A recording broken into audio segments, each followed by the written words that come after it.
Assalamualaikum warahmatullahi ta'ala wabarakatuh. Kisah dan hikmah. Hikayat jalma anu horeaman. Riwayat Imamul Bukhari ti Abu Hurairah, saurna dina hiji waktu kaula nekenkeun dada kanatan beuteung, dibeungkeut make batu pakat ku lapar-laparna. Kaula diuk di jalan, jelema-jelema balulalang lalewat. Nabi Muhammad sallallahu alaihi wasallam ngalangkung ningali ka kaula. Anjeunna imut ngageulinyuh kuningaeun kana kaayaan kaula. Saur anjeunna, "Ya Abahir." Cek kaula, "Labbaika ya Rasulullah." Cek anjeunna, "Tuturkeun kaula." Terus kaula nuturkeun, anjeunna lebet ka bumi, kuring oge asup ka bumina. Di bumina aya cisusu sawadah.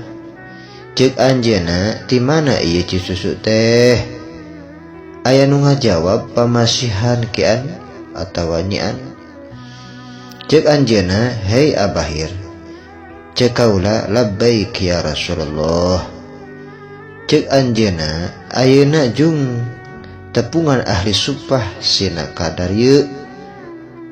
Ieu ahli supah teh maksudna nyaeta tamu-tamu Islam anu teu naon bumen-bumen di ahlina, anu fakir, anu miskin pisan. Henteu aya anu nanggung ngabiayaanana. Ngan upama aya sedekah sok dipasihkeun ka aranjeunna. Rasulullah sallallahu alaihi wasallam tara nyandak tina zakat. Ngan tina hadiah anjeunna sok ngirimkeun ka ahli supah sareng anjeunna oge sok nyandak tina hadiah mah. Terusna hikayat. Cek Abi Hurairah, kaula prihatin geuning cisusu teh keur ahli supah. Padahal mah kaula leuwih hak meunang bagian. Boa-boa moal meunang ieu bagian cisusu teh. Tapi turut tumut ka Allah jeung ka Rasulna mah wajib. Ku kaula ahli supah diondang, sadayana sarumpi. Cek Rasulullah sallallahu alaihi wasallam, "Hei Abahir." Cek kaula, "Labbaika ya Rasulullah." Cek anjeunna, "Ieu cisusu candak, pasihkeun ka sadayana." Terus kaula nyokot eta wadah, dibagikeun ka saurang-saurang. Geus seep cisusuna, wadahna dibikeun ka kaula. Ku kaula dieusian deui cisusu terus dibikeun ka nu sejen. Kitu bae saterusna nepi ka giliran Nabi Muhammad sallallahu alaihi wasallam. Abi Hurairah nyandak wadah, disanggakeun ka anjeunna. Ku anjeunna ditampi bari kumujang. Tinggal kaula jeung anjeunnya. Cek kaula, "Semuhun ya Rasulullah."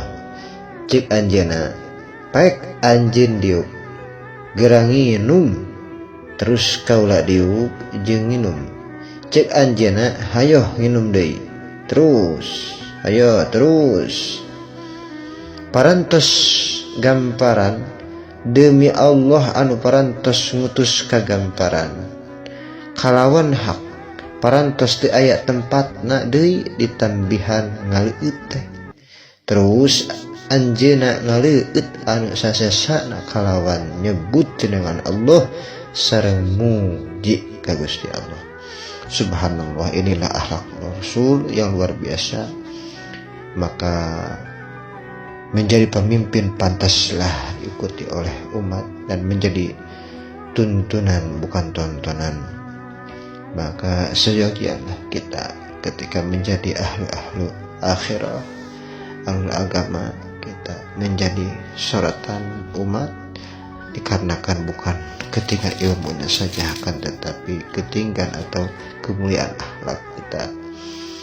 Mudah-mudahan ini jadi introspeksi bagi kita, baik yang mendengarkan, mungkin ada ya dari kalangan ustadz atau kiai yang mudah-mudahan kita sama-sama belajar, mudah-mudahan kita bermanfaat dan maslahat kepada umat semuanya, untuk kita bisa selamat baik dunia maupun akhirat. Sekian, mudah-mudahan manfaatnya. Wabillahi taufiq wal hidayah. Wassalamualaikum warahmatullahi wabarakatuh.